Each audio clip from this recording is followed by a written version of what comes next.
అంటావా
చుట్టూ పిచ్చి కుక్కలాగా తిరగాలా మేము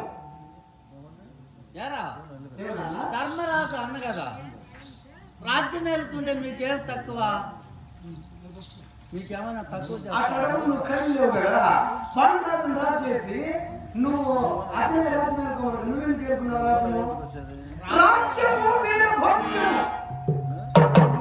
తమ్ముడు అలాంటిది కన్ను లేకపోయిన రాజ్య కాంచి చేత నీకు నారాజుగా ఉన్నాడు కానీ కన్ను నుండి ఆ బంధురాజును రాచేసావా నీకు కన్ను లేనికి రాజ్య కాంచి ఉంటే కన్ను నుండి ఉంటే నాకు రాజ్య కాంచి ఉండదా నీకైనా పెద్దవాడు కదా ధర్మరాజు పెద్దవాడైతే ఎవరిది హక్కు తండ్రి సొత్తు బిడ్డకు హక్కు అలాంటిది నీ సొత్తు ఎత్తి వాడిని పెడతాడు మేము కళ్ళు మూసుకోవడమా పెద్దవాడని నాకు పట్టాభిషేకం కట్టి రాజ్యం ఏలుస్తున్నాడు అదేలాగా ధర్మరాజు పెద్దవాడు కాబట్టి ధర్మరాజు నువ్వు మారవా మారేదేముంది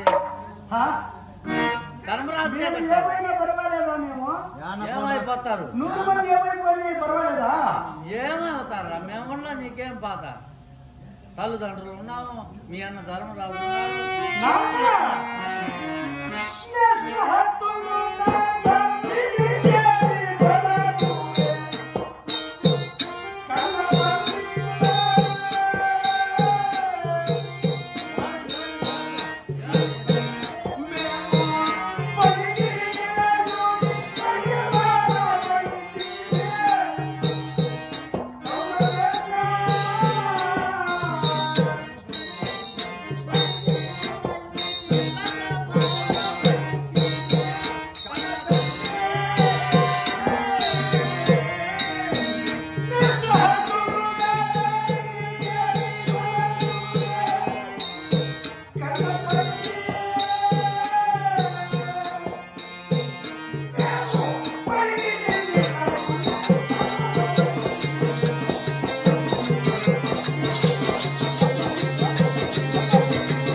మా కులదేవత అయినటువంటి ఆ పరమశివునికైనా మా పైన కరుణగానే ఇప్పుడు రాజకాంక్ష మాకు లేదా రాజ్య పరిపాలన గావించే సామర్థ్యం మాకు లేదా మాకు కాదని పాండురాజు కుమారుడు ఎందుకు కట్టాలనుకుంటారు రాజు నీకు రాజ్య కార్యం ఉండినా లేకుండా ధర్మరాజు పెద్దవాడు కాబట్టి ధర్మరాజునికి రాజ్య పట్టాభిషేకం కట్టాలని ప్రజలంతా నిశ్చయిస్తున్నారు.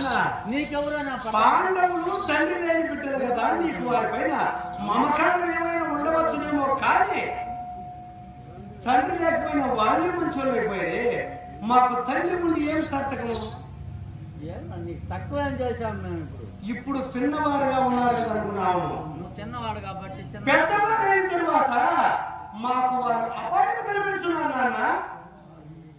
వారు ఎలాంటి వారో తెలుసా?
శత్రువుగా ఏర్పడి ఘోర సంగ్రామంలో చూస్తున్నారు.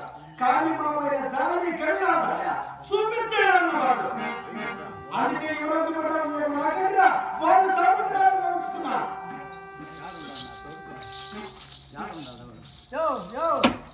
కరెంట్ కలుగుంటే పోతావు.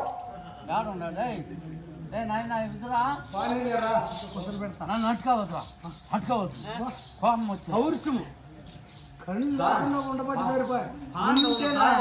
ప్రపంచాన్ని నా తమ్ముడు కుమారుడు అయ్యో కొడుకుడు వాళ్ళు దాయాదుల పశువులు నా తమ్ముడు ఎప్పుడు సచ్చాడో కన్న కుమారులకైనా మిన్నగా పెంచానే. దాయాదులు చెందినవారుగా ఉన్నారు. అన్ని వారి నమ్మకాన్ని చూపిస్తున్నారేమో. పాము ఎలా ఉంటుంది తెలిసిన? చిన్న పాము కదండి.